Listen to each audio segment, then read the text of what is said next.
siguiente cápsula de aprendizaje y de enseñanza acerca de estos temas que estamos viendo en nuestro tiempo de discipulado, en nuestro tiempo de estudios de integración. Estamos ya en el libro número 4, sesión número 4, y hablaremos el día de hoy acerca del reino de Dios. Necesito explicar que cuando decimos reino de Dios, en sí, en muchas ocasiones no vamos a encontrar un principio doctrinal definido como el reino de Dios.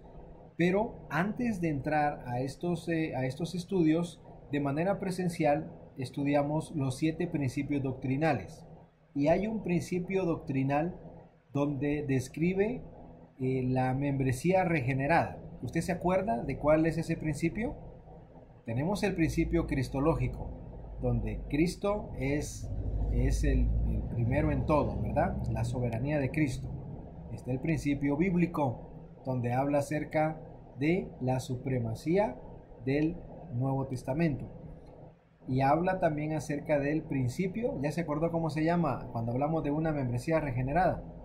Felicidades a los que se acordaron, y a los que no, les voy a recordar, se llama el principio doctrinal acerca de la eclesiología o el principio eclesiástico, así se llama cuando habla acerca de una membresía regenerada. Bueno, a eso se refiere cuando hablamos del reino de Dios, el principio eclesiástico. Y vamos a estudiar el día de hoy este hermoso tema en esta sesión 4, libro 4 de nuestro material que llevamos el discipulado, el caminar del discípulo de Editorial Lifeway. Ya vimos anteriormente acerca de la doctrina de Dios, ya vimos la doctrina de la humanidad, vimos la doctrina del Señor Jesucristo y el día de hoy hablamos acerca del reino de Dios. Ya vimos que solo Jesús logró darnos la salvación para cada uno de nosotros. Solo en Jesús podemos encontrar esos principios que nos llevan a tener la salvación y a asegurar la salvación. Solo Jesús logró la salvación para los que están en el reino de Dios. Si usted se recuerda, en el libro número 1 hablábamos acerca de que existen 2 tipos de iglesia. La iglesia universal, a la cual pertenecemos todos los que hemos aceptado a Cristo en nuestro corazón, y también está la iglesia local, ¿sí? En la iglesia local venimos y asistimos domingo a domingo o reunión a reunión, todos aquellos que pues queremos crecer, ¿verdad? Queremos aprender de Dios. Pero hay personas que llegan a nuestra iglesia que no han entregado su vida a Cristo. Hay personas que llegan a la iglesia que les conocemos como simpatizantes, o sea, les gusta, les atrae el tema bíblico, pero no han entregado su vida a Cristo. Cuando hablamos acerca del reino de Dios, al reino de Dios pertenecemos todos aquellos quienes hemos aceptado a Jesucristo como Señor y Salvador y que tenemos su salvación en nuestras vidas, porque solo Jesús logró la salvación para los que están en el reino de Dios. Pero hay una pregunta: ¿qué es el reino de Dios? Y ese es el propósito de esta sesión, para que nos quede a todos bien en claro de qué se trata este tema. Cuando viene a nuestra mente el reino de Dios, bueno, pues viene un rey, viene una reina, viene un pueblo, ¿verdad? Vienen términos que pues estamos familiarizados por películas, por series, y que hasta el día de hoy, fíjense, hasta hoy, existen 40 monarquías todavía. 40 monarquías. Está Inglaterra, está España, ¿verdad? Nueva Zelanda, está Japón, que también tiene su emperador. Entonces vemos que todavía está presente eso cuando hablamos de un reino. Pero podemos definir lo que es un reino.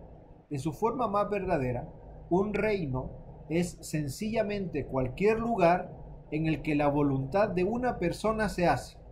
Eso es lo que podemos definir como reino. Lo voy a repetir otra vez. Sencillamente cualquier lugar en el que la voluntad de una persona se hace. Podemos decir que si una persona está a cargo de un país y su voluntad se cumple dentro de esas fronteras, bueno, pues ese país es su reino. Una persona está a cargo de un negocio y allí en el negocio usted decide, usted toma decisiones y se hace su voluntad. Bueno, pues ese es su reino. Una persona que está a cargo de una familia donde usted decide, usted guía, tanto esposo como esposa, ¿verdad? Guía la vida de todos los que están ahí en la familia. Bueno, pues ese es nuestro reino. Incluso a un niño le podemos explicar esto, si lo aplicamos a que él toma sus decisiones acerca de su dormitorio, por ejemplo. Bueno, pues tiene un pequeño reino, ¿verdad? Ahí donde le gusta el tipo de sábana que utiliza, dónde va a ir, o cómo ordena sus juguetes, dónde va a ir cada cosa para que su dormitorio se pueda ver bien. Bueno, ese es su pequeño reino. Ese es su pequeño reino. Es donde se cumple la voluntad de una persona. Hace unos meses llevamos en algunos estudios que tuvimos con los varones un libro que se llama Hombre de Reino. Y ese libro nos habla acerca de lo que implica ese reino. Y fíjese que hay tres componentes fundamentales en un reino. Está el gobernante, está un grupo de individuos sujetos pues a ese gobierno, por supuesto, y el otro componente son las reglas o directivas que existen dentro del reino. Estos tres componentes son los que forman un reino. Es bien importante entenderlo porque así lo podemos aplicar pues ahora sí a nuestra área espiritual, ¿verdad? Y hay tres instituciones dentro del reino, que son las familias, la iglesia y el gobierno civil. Todo reino está compuesto por estas instituciones. Es bien importante entenderlo porque así nosotros vamos a poder aplicarlo ahora sí cuando hablamos acerca del reino de Dios. Por ejemplo, si volvamos aquí atrás un poquito, en el reino de Dios, ¿quién es el gobernante? Pues Jesús. Jesús dice, Él es la cabeza de la iglesia. ¿Quiénes son los grupos de individuos sujetos a ese gobierno? Todos aquellos que hemos aceptado a Jesucristo en nuestro corazón y que hemos recibido de su salvación. ¿Y cuáles son esas reglas o directivas o normas que encontramos en la Biblia? Bueno, pues es su palabra. Es lo que aquí Él ha dejado escrito para que su reino viva de acuerdo a su voluntad. Y cuando hablamos de estas instituciones dentro de ese reino, bueno, pues son las familias, las iglesias y el gobierno civil. Pero el componente primordial de un reino sobre el que descansa todo lo demás es la autoridad del gobernante. Sin esa autoridad, hermanos, se produce la anarquía que luego termina en desastre. Si lo aplicamos al reino de Dios, el gobernante es Dios y Él es el que dice qué es lo que se debe hacer. Si alguien está viviendo bajo un reino y ese alguien no respeta a su rey, no obedece lo que el rey establece, ese alguien sufrirá. Ese alguien va a enfrentar, bueno, pues cárcel, va a enfrentar mucho tipo de cosas por no sujetarse a lo que se establece dentro del reino. Así que necesitamos comprender la gran responsabilidad que todos tenemos para que podamos vivir en un reino donde se haga pues lo que Dios desea, ¿verdad? En resumen, en cualquier lugar en el que se cumple su voluntad, ese es su reino. Ese es su reino. Ahora, vamos a pensar ahora en el reino de Dios, que es nuestro tema en esto, ¿no? Cuando pensamos en el reino de Dios, se puede aplicar esta misma definición de reino. Por lo tanto, hermanos, el reino de Dios existe en cualquier lugar en el que se cumple su voluntad. Dicho de otras palabras, el reino de Dios es sencillamente el reino y gobierno de Dios sobre cualquier área en la que Él está en control. Y Él está en control de todo, hermano. Él está en control de todo lo que Él ha creado. Claro que la creación tiene su desarrollo de vida, ¿verdad? Su ciclo natural. Muchas personas dicen, ¿Y por qué entonces, si Dios es el creador, por qué se mandan huracanes? ¿Por qué se crean ciclones, tsunamis, terremotos? Bueno, pues acordémonos que la creación también tiene su desarrollo natural y las placas tectónicas tienen que soltar esa presión que tiene y por eso vienen los terremotos. Siempre hay una explicación por todo esto y a veces nosotros solamente culpamos al rey, ¿verdad? Al rey de reyes, culpamos a Dios y decimos, ¿por qué Dios esto? ¿Por qué se nos olvida todo esto que está por nuestro alrededor?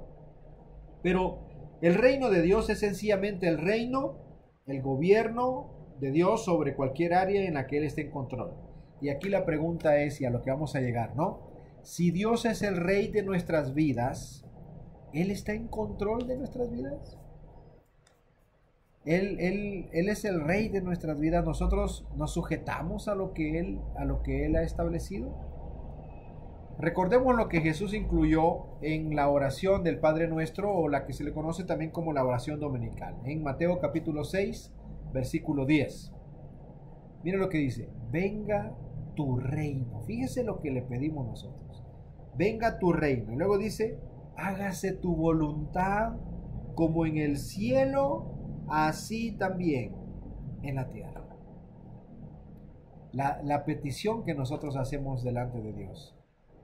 Y es lo que la voluntad del rey se tiene que cumplir, hermano. Y los que vivimos bajo su reino es lo que debemos anhelar.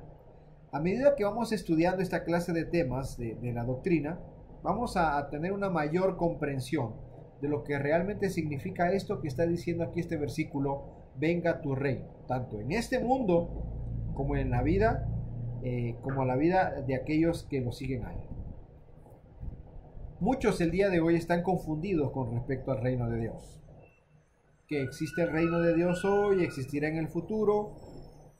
Vamos a leer algunos versículos y en estos versículos vamos a leer la revelación acerca del reino de Dios. Vea lo que dice, y si quiere acompañarme y tiene su Biblia ahí cerca, también lo puede buscar, por favor, para que usted pueda marcar. Y si hay alguna pregunta, hermanos, anótela, por favor, hágamela llegar de manera personal al WhatsApp, o el día domingo que nos miremos de manera presencial, ahí podemos hacer las preguntas correspondientes a esto. Lucas capítulo 17, versículos del 20 al 30. Voy a dar lectura. Dice: preguntado por los fariseos cuando había de venir el reino de Dios, les respondió y dijo: el reino de Dios no vendrá con advertencia, ni dirán, helo aquí o helo allá, porque he aquí el reino de Dios está entre vosotros. Y dijo a sus discípulos: tiempo vendrá cuando deseareis ver uno de los días del Hijo del Hombre, y no lo veréis. Y os dirán, helo aquí o helo allá. No vayáis, ni lo sigáis. Porque como el relámpago que al figurar resplandece desde un extremo del cielo hasta el otro, así también será el Hijo del Hombre en su día. Pero primero es necesario que padezca mucho y sea desechado por esta generación. Como fue en los días de Noé, así también será en los días del Hijo del Hombre. Comían, bebían, se casaban y se daban en casamiento, hasta el día en que entró Noé en el arca y vino el diluvio y los destruyó a todos. Asimismo, como sucedió en los días de Lot, comían, bebían, compraban, vendían, plantaban, edificaban, mas el día en que Lot salió de Sodoma, llovió del cielo fuego y azufre y los destruyó a todos. Así será el día en que el Hijo del Hombre se manifieste. Cuando encontramos la frase el día del Hijo del Hombre, se está refiriendo al cumplimiento de todo lo que el Señor Jesucristo está describiendo acá, todo lo que la Biblia nos ha descrito en el Antiguo Testamento. Vamos a leer también Lucas 17:33. Dice: todo el que procure salvar su vida la perderá, y todo el que la pierda la salvará. Os digo que en aquella noche estarán dos en una cama, el uno será tomado y el otro será dejado. Dos mujeres estarán moliendo juntas, la una será tomada y la otra dejada. Cuando hablamos acerca del reino de Dios y encontramos estos versículos aquí, surgen algunas preguntas. ¿Cuándo entonces vendrá el reino de Dios? Al parecer y al leer estos pasajes, Jesús está dando una respuesta directa. El reino de Dios está entre ustedes. Entonces, hermanos, aquí surge una oración clásica en la teología y que teológicamente es muy conocida esta frase, en donde nosotros tenemos que aprender a relacionarlo, que el reino de Dios ya está con nosotros, pero todavía no lo está. A ver, pastor, ¿cómo es eso? Le voy a decir como decía mi maestro, hermano Ricardo Garrett, que dice que cuando un pastor o un teólogo o un comentarista o alguien estudioso de la Biblia se contradice, está bien, dice él. Porque la Biblia en estos temas también lo dice de esa manera. Es que ya está el reino de Dios, pero todavía no. Y es esta frase, este término.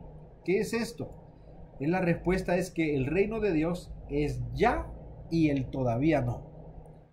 Ya está, pero todavía no. ¿Cómo es eso? Ahorita lo vamos a ver. Necesitamos recordar, hermanos, lo que vimos en la sesión número 2, cuando hablamos acerca de la doctrina del ser humano, que somos una humanidad caída. ¿A causa de qué? A causa del pecado.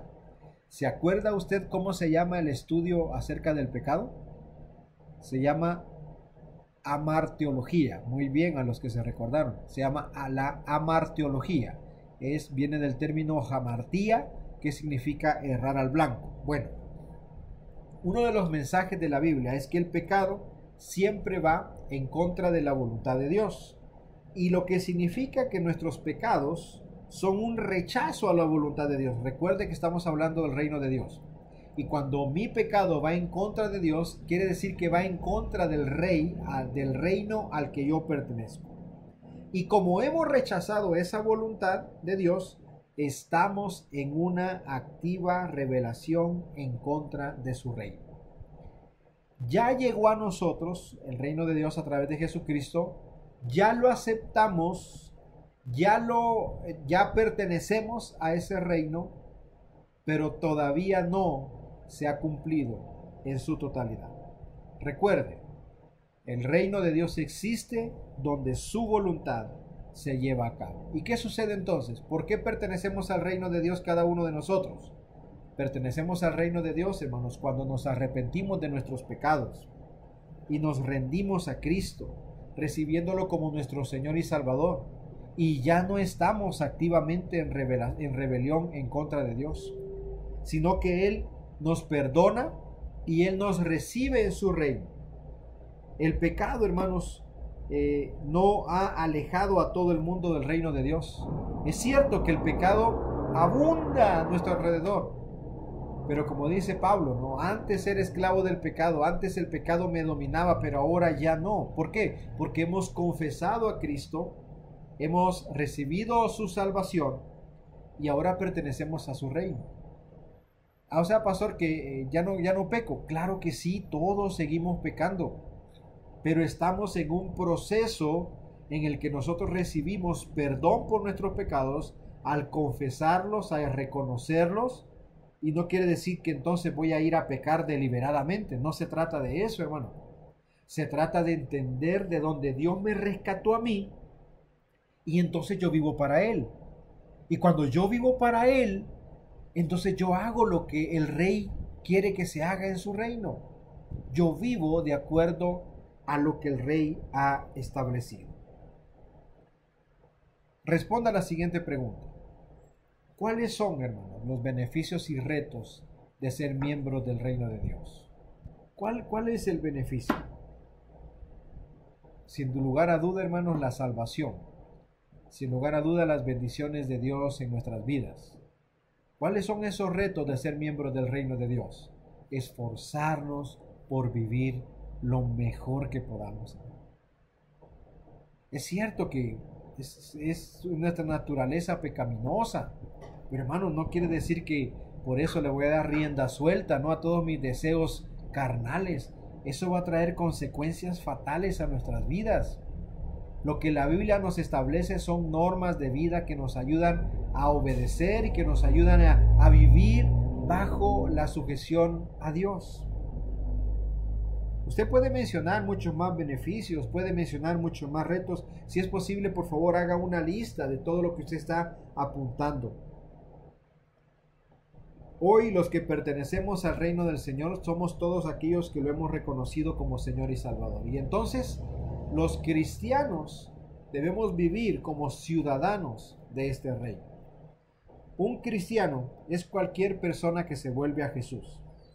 Y es cualquier persona que reconoce a Jesús como su Señor y Salvador y entonces le dice a Jesús: todo en mi vida es negociable, excepto tú, Señor. ¿Por qué? Porque lo hemos reconocido como Señor, como Rey de nuestras vidas. Pero acabamos de leer Lucas capítulo 17 y ahí habla acerca de un juicio. Habla acerca de que cuando llegue el día del Señor, cuando llegue el cumplimiento de su reino, para unos, hermanos, será un tiempo de juicio, para otros será un tiempo de bendición, ¿verdad? Porque pues sabemos que a los que están en Cristo ninguna condenación hay, a los que hemos pues confesado a Cristo como Señor y Salvador. Pero aquellos que no, dice que será como en el tiempo de Noé, en el tiempo de Lot. En Génesis capítulo 7, versículos del 11 al 24, describe lo que pasó en el tiempo de Noé. En el tiempo de Noé llegó el juicio. De igual manera, en Génesis capítulo 19, versículos del 12 al 26, cuando describe la destrucción de Sodoma y Gomorra. Tanto el diluvio como la lluvia de fuego, en estos dos juicios, vemos que el tiempo de Dios se cumple, hermanos.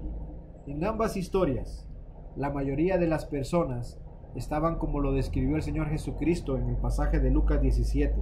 Se preocupaban solamente por sus necesidades, por los deseos mundanos, por comer, beber, casarse, comprar, vender, plantar, edificar, entre otras cosas.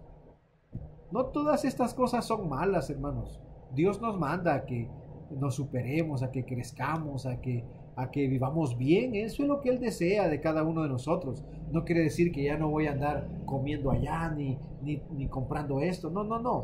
Se trata de que eso pase a segundo lugar porque Cristo, el Rey de mi vida, ocupa y ocupará siempre el primero.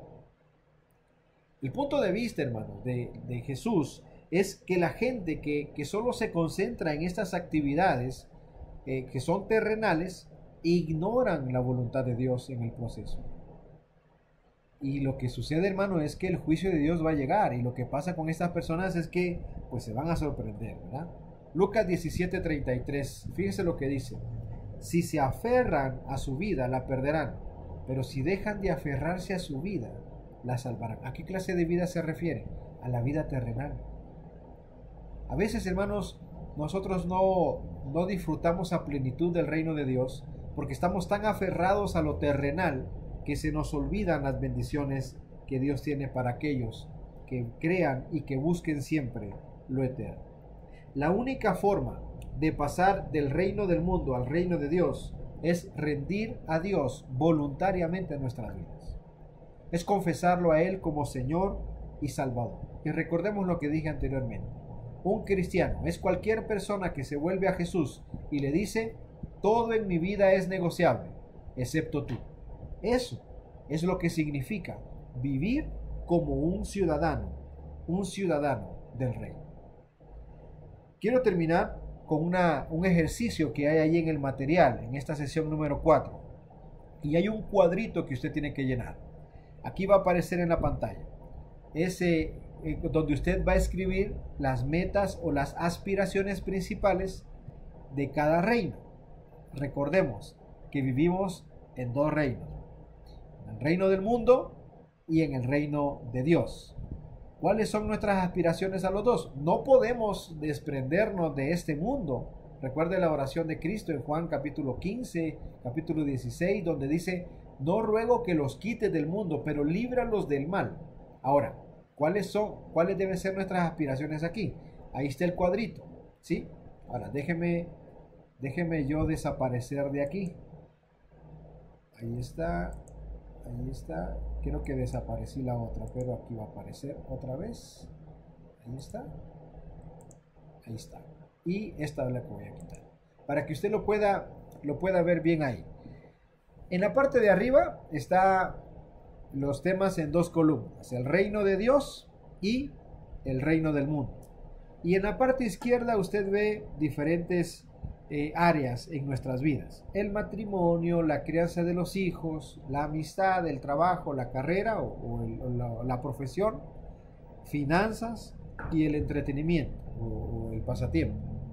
¿Qué voy a escribir en las dos columnas? Bueno, primero, el matrimonio.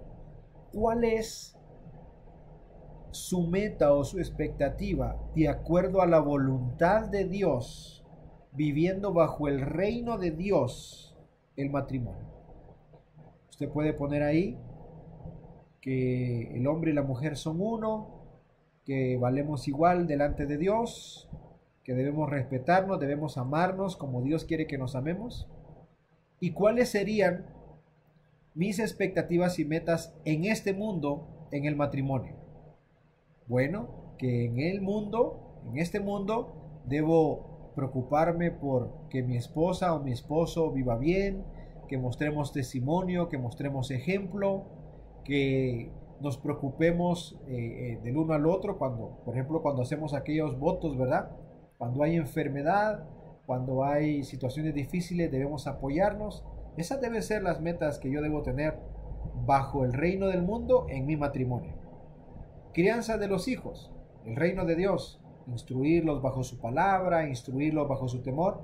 En el reino del mundo, darles un buen hogar, proveer las necesidades, darles protección, darles cuidado, prepararlos para que ellos enfrenten el mundo. ¿Sí me va entendiendo? Entonces, cada uno de estos aspectos, matrimonio, crianza de los hijos, la amistad, cómo yo la vivo bajo el reino de Dios, qué es lo que Dios pide de mí y qué es lo que yo debo demostrar en este mundo. ¿Sí? El trabajo, por ejemplo, el reino de Dios, agradecer a Dios por el trabajo. El reino del mundo, velar para que sea un trabajo bueno, preocuparme de dar un buen testimonio. ¿Sí me entiende? Todo eso es lo que usted tiene que ir llenando ahí. Ahora sí aparezco por acá otra vez para que usted lo vaya llenando en cada uno de esos. No es poner cosas negativas, no es que el mundo quiere que el matrimonio se destruya, no. Es cuál es mi meta bajo el reino de Dios, bajo el concepto que Dios tiene del matrimonio, y cuál es mi meta en este mundo. Porque son las dos realidades en las que vivimos, hermanos. Y a veces como cristianos nos olvidamos de que en este mundo somos responsables de nuestros hijos, somos responsables de ser buenos administradores, de no derrochar en los placeres del mundo, que Dios me manda a que sea un buen administrador, en el entretenimiento, de hacer lo que a Dios le agrada. A Dios le agrada, hermano, que usted y yo vayamos a jugar al cine, que vayamos a ver una película, que vayamos a pasar un tiempo bonito, ¿no? Que nos tomemos vacaciones. A Dios le agrada todo eso, pero siempre y cuando lo vivamos de una manera correcta. Esto es lo que implica vivir bajo el reino de Dios. Espero, hermanos, que este tiempo esté siendo de mucha bendición. Si hay algunas preguntas, anótelas, envíelas por favor ahí al WhatsApp para que lo podamos contestar. Y muchas gracias, hermanos, por tomarse este tiempo y así crecer juntos en el conocimiento de la palabra del Señor. Que Dios bendiga su vida, y pues la invitación sigue para aquellos que quizás no están en algún grupo nuestro de discipulado, pero si usted está cerca aquí en el estado de Oaxaca, aquí en la capital de Oaxaca, estamos muy cerquita aquí del centro. Estamos aquí en Colonia Las Flores, número 512, en Colonia Las Flores, aquí en el municipio de Santa Lucía del Camino, a unas pocas cuadras de la carretera internacional. Así que, hermanos, somos Iglesia Cristiana Bautista Campamento de Dios, el pastor Jorge Carranza, para servirles. Que tengan un excelente día. Bendiciones.